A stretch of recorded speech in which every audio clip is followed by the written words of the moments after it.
नमस्ते साथियों। चलिए साथियों, हम लोग प्रेयर करके आज की क्लास शुरू करते हैं। First prayer. ओम सहनावतु सहनौ भुनक्तु सह वीर्यं करवावहै तेजस्विनावधीतमस्तु मा विद्विषावहै। ओम शांति शांति शांति। हरि ओम। चलिए सेकंड प्रेयर, राष्ट्रगान है, खड़े होकर करेंगे। स्टार्ट। जन गण मन अधिनायक जय हे भारत भाग्य विधाता।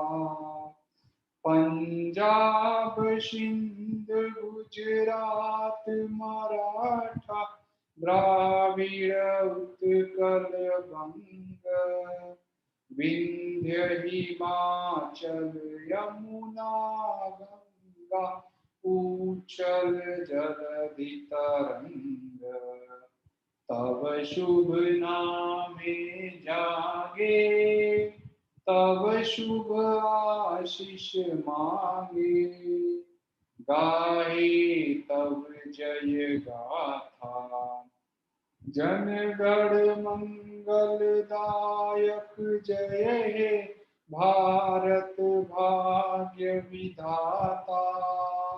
जय हे जय हे जय हे जय जय जय जय हे। भारत माता की जय, भारत माता की जय, भारत माता की। चलिए साथियों, थर्ड प्रेयर करेंगे। Each soul is potentially divine. The goal is to manifest this divinity by controlling nature, external and internal. Do this by work or worship or psychic control or knowledge. By one of these or more of these or all of these. Just चलिए, बहुत बहुत स्वागत है साथियों इस class में। आज हम लोग आगे की चर्चा प्रारंभ करेंगे। आज की चर्चा साथियों दो तरह से दो लोगों के लिए बहुत महत्वपूर्ण है। कौन? पहले तरह के वो लोग जो मान लीजिए कोई स्पिरिचुअल स्टडी नहीं किए हैं, कुछ भी नहीं जानते हैं, न उनको तैत्रीय उपनिषद पता है, न सूक्ष्म शरीर पता है, न स्थूल शरीर पता है, तो वो सीधा योग अभ्यास शुरू करते हैं, प्रैक्टिस करते हैं। जो लोग डायरेक्ट जिम जाते हैं, पार्क में दौड़ने लगते हैं, उनके लिए। जो कुछ और नहीं जानते, डायरेक्ट अभ्यास शुरू कर रहे हैं, उनके लिए। फिजिकल स्तर पे जो लोग या कोई छोटा मोटा योग अभ्यास शुरू करते हैं, ये तो ऐसे लोग। दूसरा वो लोग जो ऑलरेडी आत्मा के स्वभाव को जानते हैं, जो लोग स्थूल शरीर के बारे में जानते हैं, सूक्ष्म शरीर, कारण शरीर के बारे में जानते हैं, और चक्र, नाड़ी, प्राण, इन सब के बारे में जानते हैं। दोनों लोगों के लिए, यानी जो खूब बैकग्राउंड वाले हैं, खूब स्टडी कर रखा है, खूब चीज़ें जानते हैं, और जो बिल्कुल नहीं जानते, दोनों के लिए है। क्यों? क्योंकि साथियों यहाँ से जो आज हम लोग जो चर्चा शुरू कर रहे हैं, सही में जब योग अभ्यास किया जाता है, जब बंद कमरे में चादर बिछा के, दरी बिछा के, चटाई पे जैसे भी बैठ के जब अभ्यास करना शुरू करते हैं, तो किन किन बातों का ध्यान रखना चाहिए, वह चीज़ है। तो जो लोग बिल्कुल नहीं जानते हैं, कोई बैकग्राउंड नहीं है, मान लीजिए जिनके लिए यही क्लास पहली क्लास है, वो तो आप समझे कि अगर मैं आज योग अभ्यास करने चल रहा हूँ तो मुझे क्या क्या ध्यान रखना है। और जिनको सब पता है बैकग्राउंड, जितना मैंने बोला कि जो तैत्रीय उपनिषद पढ़ चुके हैं, जो सूक्ष्म शरीर, स्थूल शरीर, कारण शरीर, प्राण शक्ति और चक्र, नाड़ी, इन सब के बारे में जानते हैं, वो समझेंगे अच्छा इस एक्सरसाइज करने से इस तरह प्राण शक्ति रिलीज होती है, ये चक्र आगे बढ़ता है। अब आप समझना शुरू कर देंगे। चलिए, तो मैं दोनों तरह के ऐसे जो भी तरह के लोग हैं, मैं सभी का स्वागत करते हुए मैं इस क्लास को प्रारंभ करता हूँ।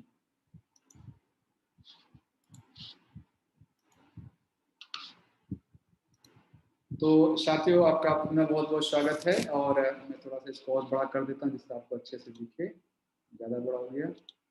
हाँ, ये एक साथियों हमारा ग्रंथ है जिसका नाम है हठ योग प्रदीपिका, लाइट ऑन हठ योगा, ऐसे इंग्लिश बोलते हैं। और इसके राइटर हैं स्वात्माराम। हम उस ग्रंथ की थोड़ा सा स्टडी करना अब हम शुरू करेंगे। ये हठ योग प्रदीपिका हमारा एक ऐसा ग्रंथ है जो बताता है कि जो योग अभ्यास शुरू, हठ योग प्रदीपिका का पहला चैप्टर, अभी मैं सारे चैप्टर का थोड़ा सा वर्णन करूंगा, लेकिन जो पहला चैप्टर है वो यह बताता है कि जब किसी व्यक्ति को योग अभ्यास कैसे प्रारंभ करना चाहिए। मान लीजिए जिसने चक्र की क्लास अटेंड कर ली है, प्राण शक्ति जानते हैं, नाड़ी जानते हैं, वो क्या, उनका प्रश्न क्या होगा कि सर तो हम सब जान गए, अब हम क्या करें बताइए, हम कैसे अपने चक्र को जगाएं। उनके लिए, एक उनके लिए जो कुछ नहीं जानते हैं वो योग अभ्यास शुरू करने चल रहे हैं, उनके लिए भी, ठीक है, दोनों के लिए ये चैप्टर, यह पुस्तक बहुत ही महत्वपूर्ण है। तो इसी हठ योग प्रदीपिका का आज हम शुरू करेंगे। हठ योग प्रदीपिका का राइटर कौन है? स्वात्माराम। हठ योग प्रदीपिका में कितने चैप्टर हैं? कोई आपसे पूछेगा हठ योग प्रदीपिका में कितने चैप्टर हैं, तब आप बोलेंगे हठ योग प्रदीपिका में 4 चैप्टर हैं। फिर चैप्टर्स के नाम ये जरूर याद रखें। और चैप्टर को यहाँ उपदेश 1, उपदेश 2, उपदेश 3, उपदेश 4 इस नाम से बोला गया है। पहले चैप्टर का नाम है आसन, इसमें आसन उसका नाम दिया गया, ठीक है। इसमें अब पहले चैप्टर में 67 श्लोक हैं। ये आपकी जानकारी, जनरल जानकारी के लिए, ऐसे भी कोई पूछ सकता है, चलिए आप मान लीजिए योग अभ्यास कर रहे हैं, बताओ कौन सा ग्रंथ है। हठ योग प्रदीपिका पहले चैप्टर में कितने श्लोक हैं? 67, 67। दूसरे चैप्टर का क्या नाम है? षटकर्म एंड प्राणायाम, उसमें कितने चैप्टर हैं? 78, 78।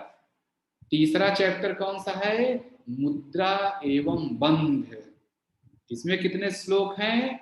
130, ठीक है। 3 चैप्टर हो गया। चौथा चैप्टर है, उसका नाम है समाधि, या उसको नाद अनुसंधान भी बोलते हैं। उसमें कितने सूत्र हैं? उसमें हैं 104। तो पहले में 67, दूसरे में 78, तीसरे में 103 और चौथे में 104। इस तरह हठ योग प्रदीपिका जो पुस्तक है, टोटल 389 श्लोक हैं, ठीक है। कोई आपसे पूछे हठ योग प्रदीपिका में कितने सूत्र हैं? 389। भगवत गीता में कितने हैं? 700। ऐसे कम से कम ओवर आपको लगना याद हो, लेकिन होना चाहिए। यह 4 सूत्र, चूंकि हठ योग प्रदीपिका में 4 चैप्टर हैं और उनका नाम है आसन, षटकर्म एंड प्राणायाम, मुद्रा एंड बंध, समाधि अथवा नाद अनुसंधान। इसीलिए हठ योग को कभी कभी चतुरांग योग भी बोलते हैं, ये याद रखिए, ठीक है। Also called as चतुरांग।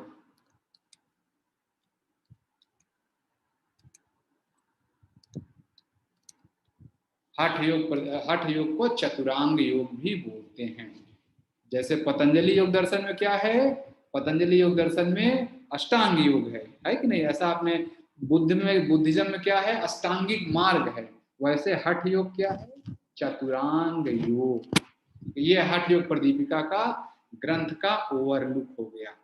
अब आपसे कोई पूछे तो आप सब बता सकते हैं। हठ योग प्रदीपिका में 389 सूत्र हैं, 4 चैप्टर है, या चतुरांग योग है। और पहले चैप्टर में 67, दूसरे में 78, तीसरे में 130, चौथे में 104, इतने सूत्र हैं। इसके राइटर कौन है? स्वात्माराम। चलिए, ये ब्रीफ ओवरलुक हो गया। अब हम हठ योग प्रदीपिका के एक एक सूत्र की चर्चा करना शुरू करेंगे। अभी आगे आपके काम का चीज आने लगेगा। हठ योग प्रदीपिका में पहले सूत्र में बताते हैं कि हठ योग प्रदीपिका का प्राइम मास्टर कौन है। प्राइम मास्टर मतलब सबसे बड़ा या सबसे पहला गुरु।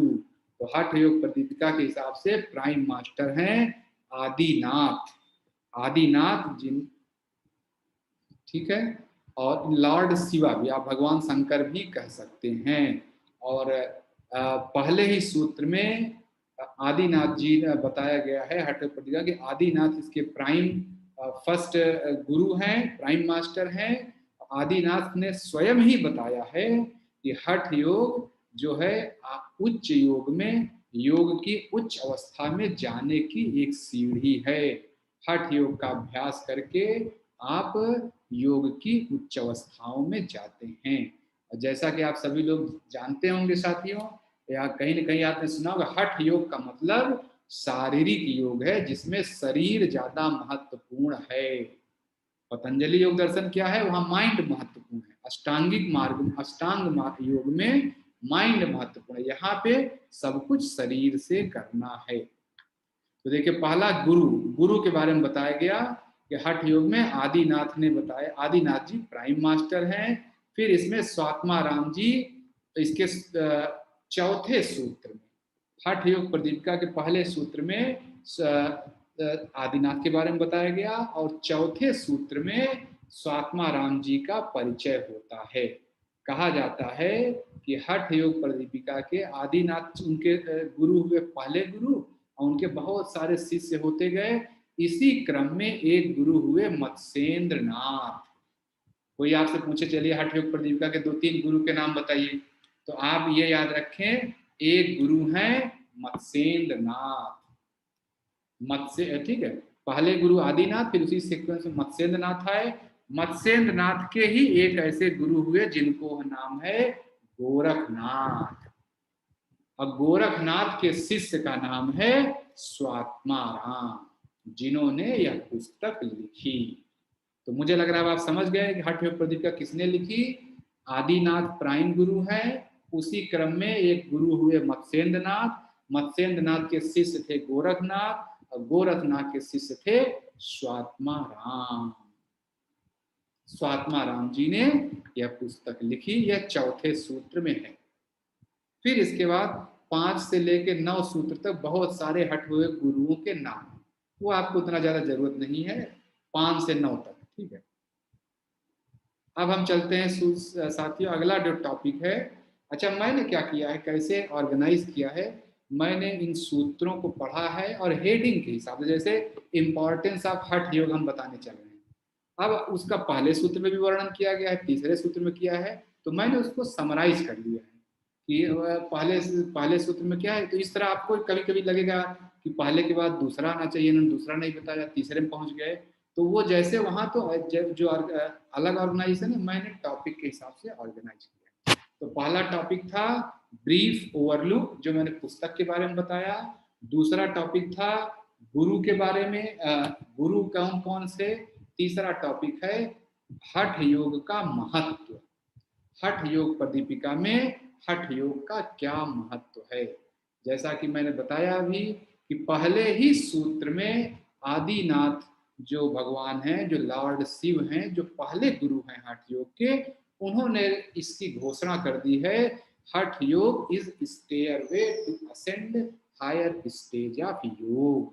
कोई आपसे पूछे हठ योग का क्या महत्व है, तो आप क्या बताएंगे कि आदिनाथ भगवान ने, आदिनाथ गुरु जी ने हठ योग के पहले ही सूत्र में बता दिया है कि हठ योग उच्च योग के जाने की सीढ़ी है। तो जो लोग शारीरिक अभ्यास करते हैं वो धीरे धीरे उच्च अवस्था में पहुंच जाएंगे, इसीलिए डायरेक्ट प्राणायाम मेडिटेशन नहीं करना चाहिए।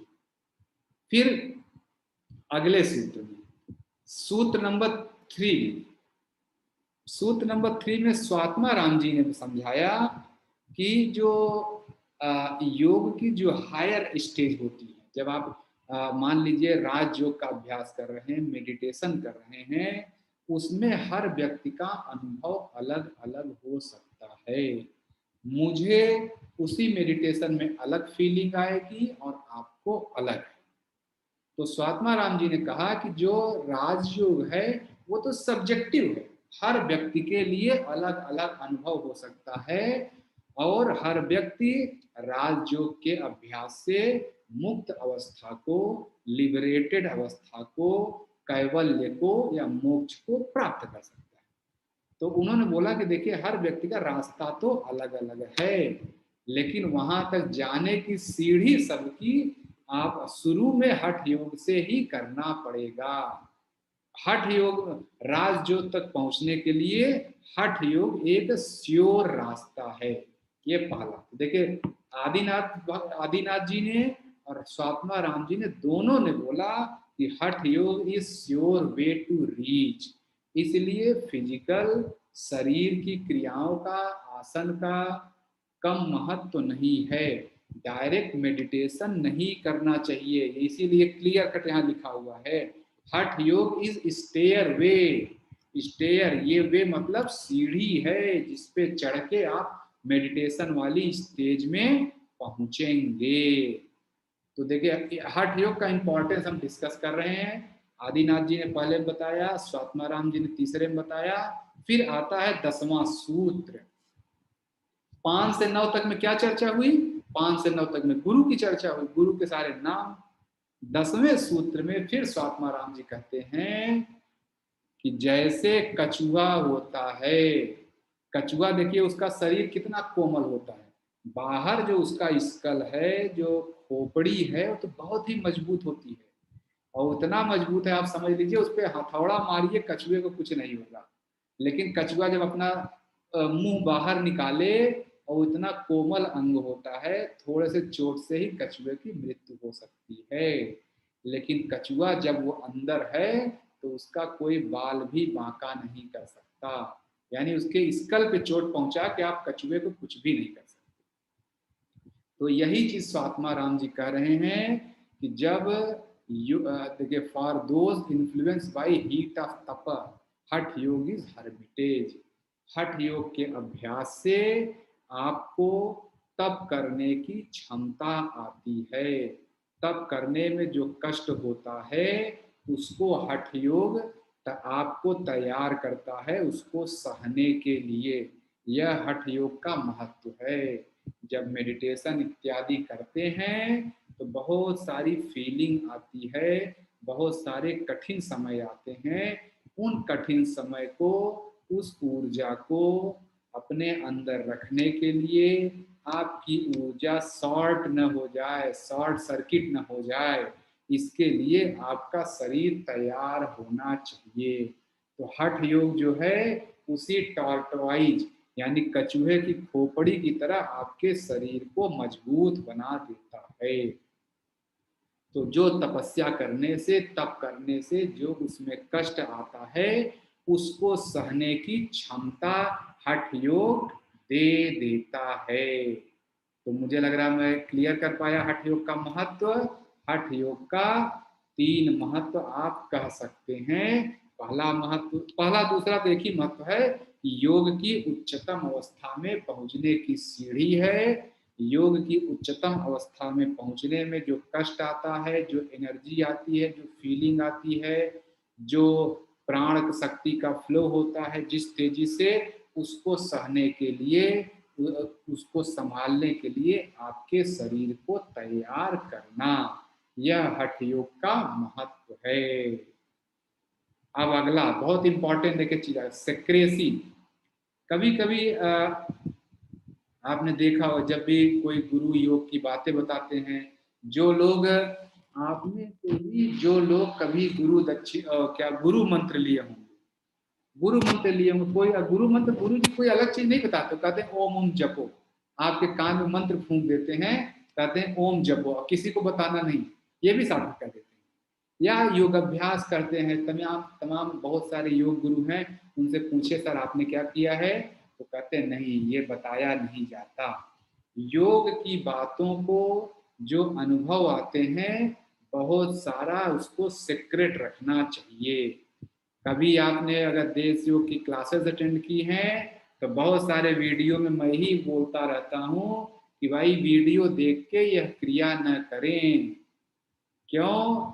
अगर आपने वीडियो देख के करने की सोचा तो नुकसान हो सकता है। ये मैं अगले पॉइंट में आ रहा है। तो पहला चीज ये है, योग की बातों को सीक्रेट रखना चाहिए।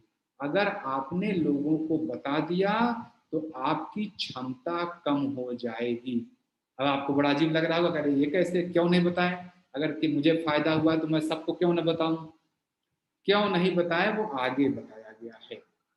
इसी चीज को एक्सप्लेन किया गया है कि क्यों नहीं बताना चाहिए। आपको योग में जो फीलिंग आई, जो अनुभव आया, बताना नहीं चाहिए। क्योंकि अगर आपने ऐसे व्यक्ति को, जो मान लीजिए अनुभव कैसे आते हैं, योग में आगे चलने पे बहुत सारी क्षमताएं अपने अंदर आने लगती है। जैसे एक क्षमता है सत्य प्रतिष्ठायाम क्रियाफल आश्रयत्वम। योगी व्यक्ति जो बोल देता है वो सत्य हो जाता है। अब अगर आपके अंदर ये क्षमता आ गई और आपने सामने वाले बताया कि मैंने ये किया है, अब मैं जो बोलता हूं वो होने लगता है। अगर ऐसा होने लगे तो वो व्यक्ति क्या करेगा? आपने तो खूब साल भर मेहनत की, वो जाएगा डायरेक्ट वही करेगा, नुकसान कर लेगा अपना। तो जो सिद्धि, ये अगले लाइन जो लिखा है, योग में जो सिद्धियां मिलती हैं उनको सीक्रेट रखना चाहिए। योग अटेनमेंट मतलब, ये सेक्रेसी वाला पार्ट चला, योग अटेनमेंट मतलब जो सिद्धीज हैं, सिद्धीज को सीक्रेट रखना चाहिए। क्यों? वो अब एक्सप्लेन किया है। क्योंकि अगर ले मैन को आपने अपनी सिद्धि के बारे में बता दिया कि मैंने ये योग अभ्यास किया था, मेरे अंदर ये क्षमता आ गई, वो व्यक्ति क्या है, वो सिद्धि पहले चाहेगा और मेहनत नहीं करना चाहेगा, चाहेगा बस मुझे सिद्धि मिल जाए। आपने जो बातें बहुत बताई हैं वो घर में जाकर डायरेक्ट वही अभ्यास करना शुरू कर देगा। लेकिन आप ही जानते हैं उस अवस्था तक पहुंचने में आपने कितनी मेहनत की है। वह बिना मेहनत किए उस सिद्धि को अचीव करने के लिए प्रैक्टिस करना शुरू कर देगा और नुकसान कर लेगा। यहीं पर बताया गया है कि योग जो है हमेशा गुरु के सानिध्य में ही प्रैक्टिस करना चाहिए। क्योंकि वो अपने शरीर को नुकसान पहुंचा ले अगर आपने ऐसे बता दिया तो इसीलिए उसको बोलिए कि भाई आप गुरु के पास जाओ, गुरु के पास जाना जरूरी है। मैं एग्जाम्पल ये समझाने के लिए, आपके दिमाग में ये बात फिट बैठ जाए, मैं एक छोटा सा एग्जाम्पल बोलता हूँ। आप लोग सूत्र नेति का नाम सुने होंगे। सूत्र नेति एक योगिक क्रिया है जिसमें नाक में रस्सी डालते हैं और मुंह से रस्सी निकाल लेते हैं। और सूत्र नीति करने से नाक के और शरीर के बहुत सारे रोग ठीक हो जाते हैं। अब मान लीजिए आपने गुरु के सानिध्य में जाके सूत्र नीति सीखी और उसका लाभ लिया, लौट के आए और आपने उसको अपने घर में परिवार में किसी को बता दिया। वो व्यक्ति क्या करेगा?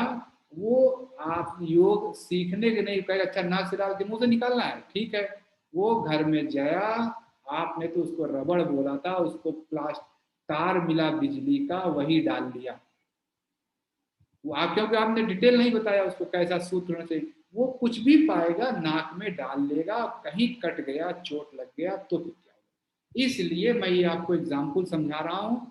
यह बात ध्यान में रखें कि यह शास्त्र कहता है कि योग की बातों में, योग की सिद्धियों को आपको प्राइवेट रखना चाहिए। ये सूत्र नंबर 11 है। और हमेशा योग एक गुरु के सानिध्य में ही योग का अभ्यास करना चाहिए। इसीलिए अगर आपको याद हो, देश योग की हर क्लास में जहां भी कोई क्रिया वगैरह का वीडियो है या क्लास होती है तो मैं जरूर बोलता हूं कि आप वीडियो देख के योग अभ्यास न करें, नुकसान हो जाएगा। और दूसरा गुण जो है, क्यों अपनी सिद्धियों को बताना नहीं चाहिए। जब आपने योग में मान लीजिए आपने कोई सिद्धि अचीव कर ली, कोई आपके अंदर क्षमता आ गई, तो क्या होगा अगर आपने सामान्य जन को बता दिया तो लोग आपके पीछे पीछे घूमने लगेंगे, मुझे सिखाओ मुझे सिखाओ। आपका नाम और प्रसिद्धि हो जाएगा, खूब आपको पैसे मिलेंगे, मान सम्मान मिलेगा।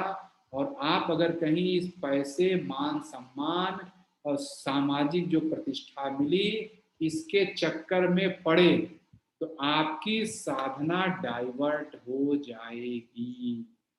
आप जो है तुरंत योग के मार्ग से भटक जाएंगे। इसीलिए योग में बोला गया है, जो आपको सिद्धि मिले कभी किसी को बताइए नहीं, क्योंकि आपको नेम फेम मिला और आप उसमें फंस जाएंगे, फंसने का डर रहता है। ठीक है, यह बातें याद रहेंगी कि क्यों योग की बातों को सबको बताना नहीं चाहिए, नहीं तो लोग आपको परेशान कर देंगे। और आपके व्यक्तित्व में थोड़ा सा भी ईगो बचा है तो आप योग के मार्ग से भटक जाएंगे। ठीक है, ये क्लियर हो गया। अब अगला टॉपिक आता है कि general principles to be follow. देखिए, पहला अभी हमने क्या समझा, गुरु के बारे में समझा, फिर हठ योग के बेनिफिट्स क्या है ये समझा, मतलब इम्पोर्टेंस, हठ योग का इम्पोर्टेंस क्या है ये समझा। हठ योग मतलब शारीरिक अभ्यास, शरीर में आसन प्राणायाम क्यों करना चाहिए। अच्छा, और जो है हमने फिर समझा कि गुरु का क्या महत्व है, क्यों हठ योग की बातों को सीक्रेट रखना चाहिए। यह 4 टॉपिक हमने कंप्लीट किया। अब 5वां टॉपिक आ जाता है, general principles to be followed by a yoga practitioner. जो लोग अभी अभी योग अभ्यास शुरू करने चल रहे हैं, कौन सा जनरल प्रिंसिपल उनको फॉलो करना चाहिए। अब हम उसको चलते हैं। हाँ, ये आ गया। चलिए, ये एक फोटोग्राफ है। जो भी लोग शारीरिक योग अभ्यास करते हैं, चाहे आप सूर्य नमस्कार करें, चाहे प्राणायाम करें, चाहे आसन करें, ये इन सब में एक खास बात होती है। मुझे लग रहा है आपको ये दिख रहा होगा, फोटो में दिखाने के लिए फॉन्ट साइज छोटा करें। योग की क्लास में थोड़ा सा छोटा करूँ, और मैं आशा करता हूँ कि आपको दिख रहा होगा। योग की क्लास में 3 तरह के बेनिफिट आते हैं। चाहे आप देश योग में विवेक क्रिया करिए, चाहे आसन करिए, चाहे प्राणायाम करिए, चाहे सठ क्रिया करिए, सत्कर्म करिए, जल नीति नई नीति, किस तरह के बेनिफिट आते हैं। जो शारीरिक योग अभ्यास हुआ मैं उसकी भी चर्चा कर रहा हूँ। हाउ योग ट्रांसफॉर्म्स योर बॉडी। यह बहुत ही अच्छा फोटोग्राफ है, मुझे कहीं से मिला तो मैंने इसको आप लोगों के लिए इसको सेव किया। मेरा बनाया हुआ फोटो नहीं है, मुझे कहीं से मिला। तो जब आप योग अभ्यास करते हैं, तुरंत क्लास के तुरंत बाद आपको किस तरह के बेनिफिट मिलते हैं। आपके शरीर में एक नवीन ऊर्जा का संचार हो जाता है। तुरंत बाद आपको कितना भी स्ट्रेस हो, 5 बार सूर्य नमस्कार कर लीजिए, तुरंत गायब हो जाएगा। आपके शरीर में कोई जकड़न है, फ्लेक्सिबिलिटी जो पिंक कलर से है वो आप देखिए, ब्रेन के फंक्शन को सही करता है, स्ट्रेस लेवल सही हो जाता है, जीन एक्सप्रेशन सही होता है, और इंक्रीज्ड फ्लेक्सिबिलिटी, शरीर में फ्लेक्सिबिलिटी, ये इमीडिएटली आफ्टर क्लास 1 घंटा आधे घंटे अभ्यास करते हैं, तुरंत ही ये benefit. After a few month, जब आप योग अभ्यास लगातार करते रहते हैं, कई 2-4 महीने बाद, 6 महीने बाद किस तरह के बेनिफिट आते हैं वो ग्रीन कलर से लिखा गया है।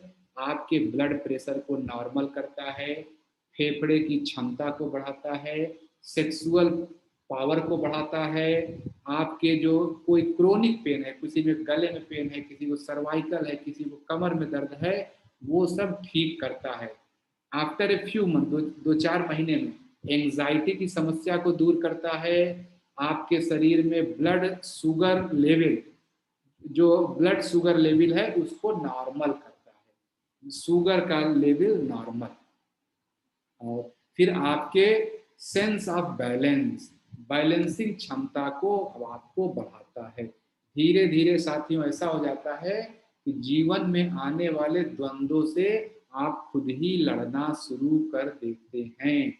आपके अंदर क्षमताएं आ जाती हैं, जिन समस्याओं से आप पहले उबल जाते थे, गुस्सा करते थे, वो आप देखते हैं धीरे धीरे हट जाता है, बहुत ही प्रसन्न रहते हैं। योग अभ्यास करने से ये क्षमताएं आती हैं। तो देखिए, after a few month, after a few years, कुछ सालों बाद क्या होता है, कुछ सालों बाद होता है आपकी हड्डियां मजबूत हो जाती हैं, हेल्दी वेट हो जाता है, और हार्ट डिजीज का भी क्षमता या संभावना कम हो जाती है। तो यह फोटोग्राफ एक्सप्लेन कर रहा है कि योग अभ्यास के तुरंत क्या फायदे हैं, कुछ महीनों में क्या फायदे हैं, और कुछ सालों में कोई आपसे पूछे कि योग अभ्यास के क्या क्या फायदे हैं, तो आप तुरंत 3 तरह के बता सकते हैं कि तुरंत ये फायदे आते हैं, कुछ महीनों में ये फायदे आते हैं, और कुछ सालों में ये फायदे आते हैं। ये मैंने आपको बता दिया योग अभ्यास। हाँ, तो ये योग अभ्यास के बेनिफिट हैं। अब जो लोग योग अभ्यास शुरू कर रहे हैं, मान लीजिए आप जो है ये कोई भी घर विवेक क्रिया शुरू कर रहे हैं, सूर्य नमस्कार कर रहे हैं, देश योग में सीख रहे हैं, कहीं और बाहर सीख रहे हैं, जहां भी सीख रहे हैं, उसके पहले सबसे पहला रूल देखिए, इतना अच्छा मतलब ईश्वर ने स्वात्मा राम जी को प्रेरणा दी, या आदिनाथ लॉर्ड जो है फर्स्ट गुरु जो है, उनकी इतनी प्रेरणा है हुई स्वात्मा राम जी को, इतना ऑर्गेनाइज तरीके से स्वात्मा राम जी ने लिखा है कि आप दंग रह जाएंगे कैसे आए। सबसे पहले उन्होंने चर्चा की है मठ की। मठ कैसा होना चाहिए? मठ का मतलब क्या होता है? जनरली मंदिर से मतलब होता है। मठ का मतलब प्लेस ऑफ प्रैक्टिस। आपके चारों तरफ का इन्वायरमेंट कैसा होना चाहिए, यह सूत्र नंबर 12वें में बताया है मठ के बारे में। ठीक है, मठ कैसा होना चाहिए? यह कभी आपने देखा कभी साधु सन्यासी के आश्रम वगैरह क्या जंगल से मतलब भीड़ भाड़ से दूर जंगल में बने होते हैं? ये यही सूत्र है। सूत्र नंबर 12 बताता है कि जो हठ योग का प्रैक्टिस का अभ्यास है। अब आज के जमाने में हम लोग तो नए पीढ़ी के लोग हैं, हम तो कहाँ मठ में चले जाएंगे, हम अपने सांसारिक लोग हैं। तो बेसिकली ये आपके कमरे का अरेंजमेंट कैसा होना चाहिए, बाहर का वातावरण कहाँ हो, उसके बारे में आप समझें। पहला है सेक्लूडेड प्लेस। आपके घर परिवार में या घर में जहाँ भी है, एक सेक्लूडेड प्लेस होना चाहिए। ठीक है, जहाँ पे आप कोई आपको डिस्टर्ब न करे, आप घंटे 2 घंटे बैठे तो कोई डिस्टर्ब न करे। तो आपके घर में भले ही घर छोटा हो, लेकिन एक ऐसा कोना बनाए कि वहां जब जाएं तो लोगों को पता हो कि आप साधना कर रहे हैं, आप योग अभ्यास कर रहे हैं, कोई आपको डिस्टर्ब। Secluded place. अच्छा, ये चीज जो है शास्त्र में स्वात्मा राम जी ने दूसरे तरह लिखी, मैं आपको आपके स्तर पे आके लेमैन लैंग्वेज में समझा रहा हूं, तो जिससे आप समझ जाए कि हम भाई स्वात्मा राम जी ने ये नहीं सोचा कि कल को इतना लोग व्यस्त हो जाएंगे अपने घर में योग अभ्यास करेंगे। पहले ऐसा नहीं था, पहले एक दूसरा वातावरण था, गांव गांव में लोग ग्रुप में अभ्यास करते थे। आज भी देखिए बहुत सारी जगहों पे शाखा लगती है, जो है इस्लाम के लोग हर फ्राइडे को इकट्ठा होते हैं, जो ईसाई समुदाय के लोग हैं हर संडे इकट्ठा होते हैं। ये वही चीज है, मठ में जाना, वही बात है।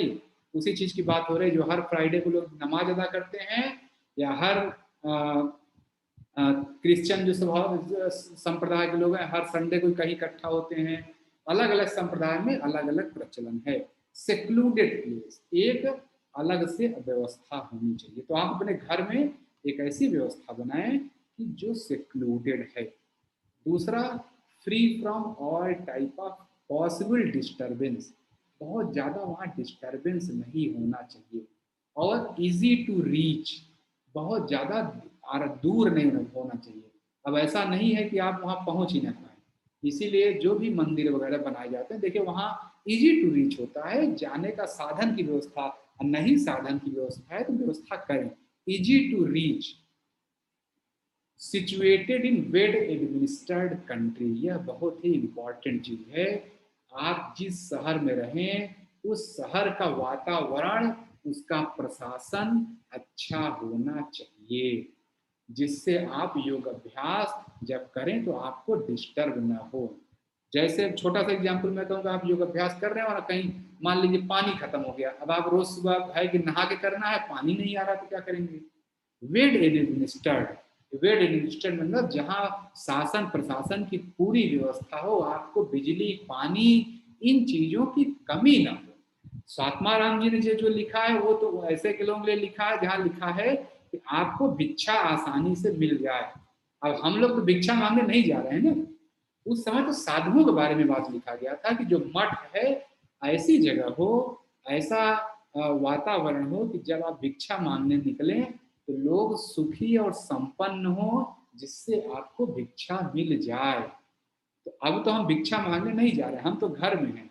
लेकिन वेल एडमिनिस्ट्रेड कंट्री का मतलब जो बिजली, पानी, रोटी, कपड़ा, मकान, जो जीवित रहने की मिनिमम सुख सुविधाएं हैं, उतनी व्यवस्था तो उस क्षेत्र के राजा महाराजा या सरकार को करनी चाहिए। ऐसी जगह मठ की स्थापना करनी चाहिए। तो मुझे लग रहा है मैं आपको मॉडर्न, आज के ज़माने में मठ कैसा योग अभ्यास का, या जो असेंबली, जहाँ असेंबली लगती है, जहाँ 100 लोग 200 लोग इकट्ठा होते हैं, उसकी स्थापना कहाँ करनी चाहिए, यह मैंने बताया। अच्छा, दूसरा जो चीज कहते हैं कि योग जो है जहाँ अभ्यास आप कर रहे हो, कहा जाता है उसी पोजीशन में, उसी दिशा में बैठना चाहिए, क्योंकि आपके स्पिरिचुअल वाइब्रेशंस सेट हो जाते हैं और आप ट्यूनिंग हो जाती है, बेसिकली पूरे वातावरण से आपकी ट्यूनिंग हो जाती है। तो यह मठ के बारे में बताया गया। अंदर आगे क्या है, surrounding must be free from materialism and pollution, polluted वातावरण नहीं होना चाहिए। ठीक है, तो अब ये नहीं है कि आप जो है दिल्ली के चांदनी चौक में सड़क पे बैठ के योग अभ्यास करेंगे, ऐसा नहीं है। आपको एकदम पॉल्यूशन फ्री होना चाहिए, सुबह इसीलिए अभ्यास करना चाहिए जब आपको पॉल्यूटेड ना हो। इनफैक्ट इस सूत्र के हिसाब से पार्क वगैरह में अभ्यास नहीं करना चाहिए। आप पार्क में जाते हैं, कुछ लोग बैठ के प्राणायाम करते हैं, सोचते हैं ताजी हवा मिलेगी, लेकिन तमाम मच्छर है वहाँ, डिस्टर्ब करता है, आते जाते लोग डिस्टर्ब करते हैं, कोई आपकी फोटो खींचेगा, आपको यही दिमाग में लग रहा है कोई मुझे देख रहा है, ये सारी चीजें। तो देखिए मठ का मैंने महत्व बता दिया, कैसे स्वात्मा राम जी ने सूत्र नंबर 12 में ऐसी बात लिख दी है जो उस समय भी वैलिड थी, आज भी वैलिड है, और 1000 साल बाद भी ये रूल रहेंगे। अब फ्री फ्रॉम मटेरियलिज्म का मतलब जो आपका कमरा है, जहाँ योग अभ्यास कर रहे हैं, या जहाँ आपने कोई आश्रम बनाया है, वहाँ ये कि जीवित रहने के लिए मिनिमम जरूरत की चीजें होनी चाहिए। ये नहीं है कि वहाँ आपने आश्रम में ही, मठ में ही सारी सुख सुविधाएं कर ली तो आप योग अभ्यास नहीं कर पाएंगे। इसीलिए कमरे का जो भी शेप हो, जहाँ योग अभ्यास करें, आप वहाँ पे देखें बहुत ज्यादा दीवार का कलर शांत हो, अभी आगे भी एक सूत्र में आएगा, दीवार का कलर कैसा हो, बहुत ज्यादा वहाँ घर में उस कमरे में सामान न हो, कमरा फ्री होना चाहिए, free from materialism and pollution. तो मैं आपको मठ के बारे में बता दिया। अब योग का रूम कैसा होना चाहिए। अब वहां जो लिखा है, जो शास्त्र में वहां लिखा है कि योगी की कुटिया कैसी होनी चाहिए। अब तो हम लोग कुटी में रहते ही नहीं है ठीक है, तो मैंने इसको लिख दिया योग रूम कैसा होना चाहिए। सूत्र नंबर 12 में मठ के बारे में बताया गया, जहाँ असेंबली लगेगी, यानी मस्जिद कैसे बनेगी, चर्च कैसी जगह बनेगा, मंदिर कैसी जगह बनेगा, योग सभाएं कहाँ पर होंगी, धर्म सभाएं कहाँ होंगी, उन जगहों के बारे में बताया। अब उन जगहों, जो आपका योग अभ्यास है, साधना का द्वार घर है, वो कैसे होगा, कुटिया कैसे होगी योगी की, वो उसके बारे में बताना। पहला जो कमरा होना चाहिए, इस बहुत ज्यादा उसमें खिड़की वगैरह ना हो। कुछ लोग कहते नहीं कि तो वेंटिलेशन कहाँ से होगा, इतना हो, इतना हो विदाउट ए पर्चर, विदाउट, यहाँ उद्देश्य यह रखा गया था कि मच्छर वगैरह न आए। अभी तो जाली वाला सिस्टम लग गया, खिड़की हो आप जाली लगा लीजिए, कोई दिक्कत की बात नहीं। तो आप वेंटिलेशन रखें, पहले के जमाने में विदाउट अपर्चर लिखा गया था, आप अभी रख सकते हैं, लेकिन बहुत ये ना हो कि पूरा खिड़की बहुत बड़ी हो, ऐसा नहीं, वेंटिलेशन के लिए होना चाहिए। तो अब जाली वाला जमाना आ गया, तो इसलिए इस सूत्र को मॉडिफाई कर सकते हैं। दूसरा, उस घर में बहुत ज़्यादा होल ना हो मच्छर वगैरह के लिए, और जो खिड़की है बहुत ऊपर ना हो बहुत नीचे ना हो, और उस कमरे में एंट्री का बहुत छोटा सा दरवाजा होना चाहिए। अब इसको हम आज के ज़माने में क्या कहेंगे, एक दरवाजा होना चाहिए। ये नहीं कि उसी कमरे में 4 तरह से ओपनिंग है, इधर से भी दरवाजा है, उधर से भी दरवाजा है, हर तरफ से लोग आ जा रहे हैं, ऐसा नहीं होना चाहिए। कमरा हो जिसमें एक दरवाजा हो, उस कमरे के अंदर आप चले जाएं, तो लोगों को पता हो कि जो है ये योग अभ्यास कर रहे हैं, मुझे इनको डिस्टर्ब नहीं करना। तो देखिए कितने अच्छे से स्वात्माराम जी ने योग रूम के बारे में बताया। जो ऊपर मठ है, मठ क्या बता दिया मैंने, मंदिर, मस्जिद, गुरुद्वारा, चर्च या योग स्टूडियो जो आजकल होता है, लोग एक जगह इकट्ठा होकर योग स्टूडियो में कैसे 100 लोग अभ्यास करते हैं, योग स्टूडियो कैसे होना चाहिए। यानी पहले मैं लिख लेता हूँ, बड़ा अच्छा शब्द ध्यान में आ गया, मठ या योग स्टूडियो। ये आजकल आज के जमाने में तो ये टर्म है, और वो भी अब तो ऑनलाइन स्टूडियो हो गया हमारा ठीक है। तो मठ के बारे में बता दिया गया, योग स्टूडियो के बारे में, योग रूम के बारे में। अब अगला चीज क्या कह रहे हैं, सफाई। योग रूम में भी चर्चा चल रही है, छोटा सा दरवाजा हो, खिड़की बहुत ज्यादा ना हो, स्पॉटलेस होना चाहिए, क्लीन होना चाहिए। पहले के जमाने में तो मिट्टी के घर, उसमें लिखा कि गोबर से लिपा हुआ होना चाहिए।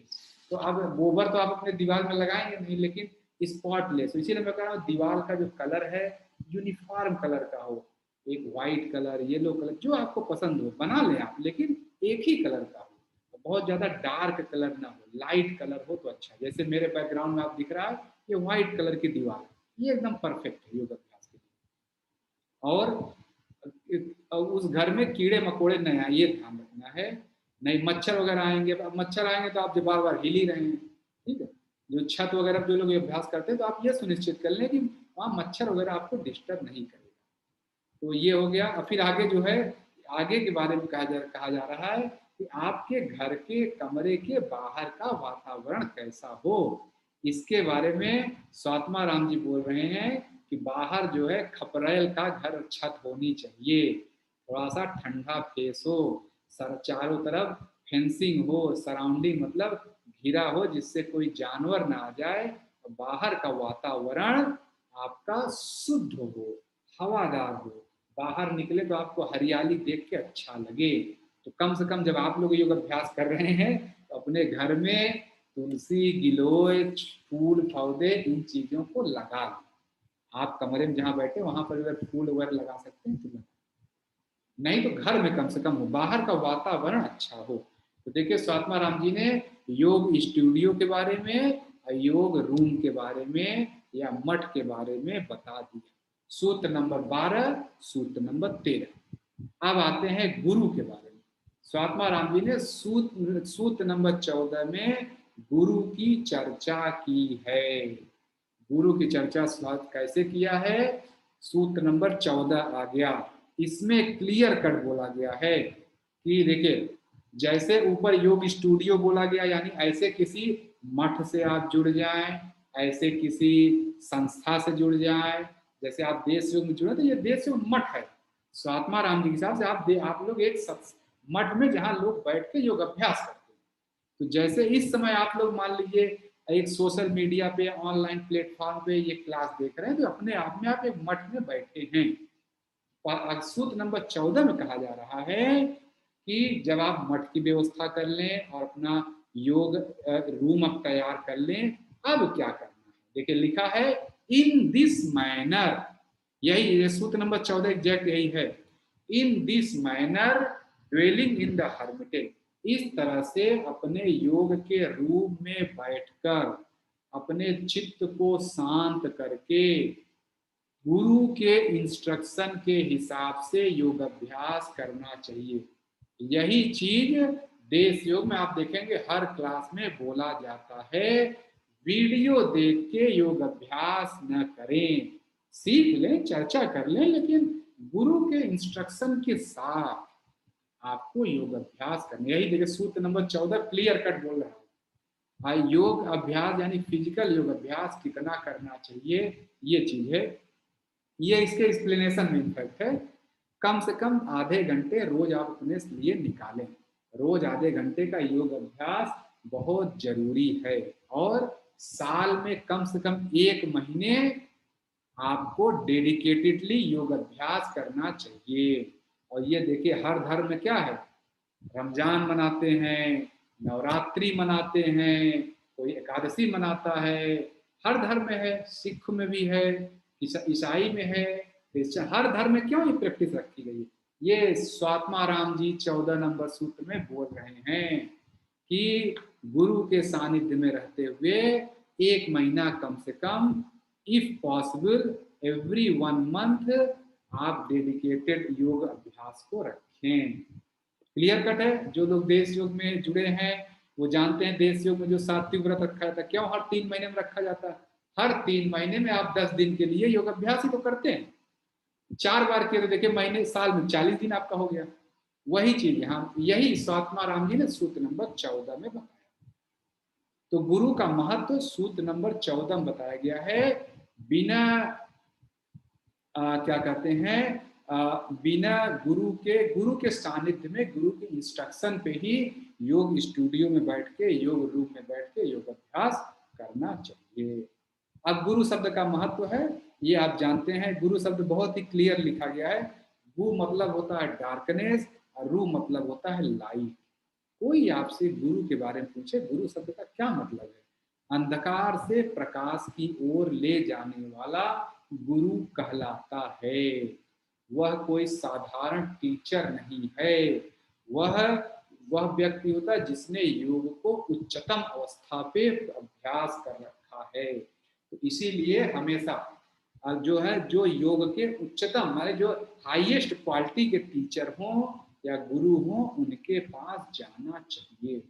क्यों? क्योंकि उनको ज्यादा एक्सपीरियंस है। तो मुझे लग रहा है देखिए सूत्र नंबर 14 में आप समझ पाए गुरु का क्या महत्व है। सूत्र नंबर 14 बहुत थोड़ा सा मैं और बड़ा करता हूँ जिससे आपको दिखे। मैं क्षमा चाहता हूँ अगर अभी आपको सुविधा हुई। अभी मुझे ध्यान आया छोटा में ही चल रहा है क्लास। ठीक है, तो गुरु शब्द के महत्व पे आ गए। सूत्र नंबर 14। अब आता है सूत्र नंबर 15, सूत्र नंबर 16। और ये आपको याद होना चाहिए, इसलिए मैंने यहाँ पे लिख रखा है। सूत्र नंबर 15 और सूत्र नंबर 16। सूत्र नंबर 16 में 3 पार्ट है, 16(1), 16(2), 16(3).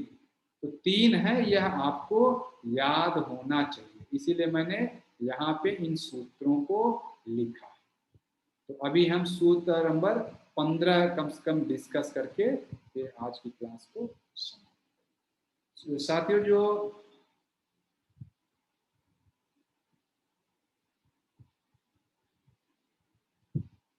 चलो अब अगला जो टॉपिक आ गया बाधक तत्व।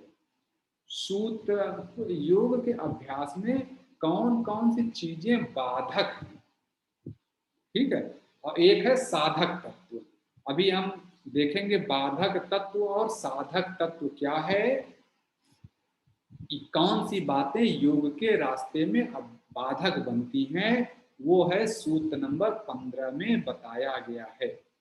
ये आप याद कर लें। अत्याहार, सभी लोग को याद रहे, जब याद रहे तो अच्छा है। ठीक है, जो भी मैं यही कह रहा हूँ, जो लोग अभी बिल्कुल नहीं जानते हैं योग अभ्यास में, अभी नए नए, देखिए उनके लिए महत्वपूर्ण है। मैं इसलिए आपको बोल रहा हूँ ये चीजें होंगी तो आपको योग अभ्यास में जो फिजिकल क्रिया करने चल रहे हैं इन सब में भी बाधा आएगी। अत्याहार है, बहुत ज्यादा खाना, जो देख ठूस कर खाते हैं।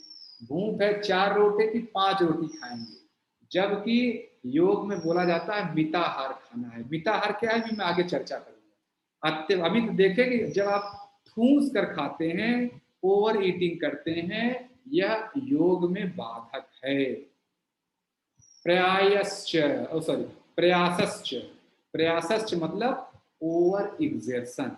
जब आप बहुत ज्यादा काम करते हैं, कुछ लोग 10-10 बजे 12 बजे रात तक ऑफिस का काम करते चल रहे हैं, नींद आ रही है लेकिन आप पढ़े बैठे हैं, तो सोए जा रहे हैं लेकिन गिरे पड़ रहे हैं। प्रयास एग्जर्शन नहीं करना चाहिए। जब आपको लगे नींद आ गई आराम से रखिए और सो जाइए। इस सब चीजों की चर्चा भगवत गीता में भी की गई है। भगवत गीता में चैप्टर 6 में एक श्लोक है, युक्ताहार विहारस्य युक्त चेष्टस्य कर्मसु युक्त स्वप्न बोधयस्य योग भवति दुःखः। युक्ताहार लेना चाहिए, यहाँ अत्याहार। युक्ताहार लेंगे तो सही है। ऐसे पतंजलि योग दर्शन में भी हर कोई भी आप शास्त्र पढ़ेंगे, बाधक तत्व और साधक तत्व हर जगह ही होते हैं, अलग अलग नाम से हो सकते हैं।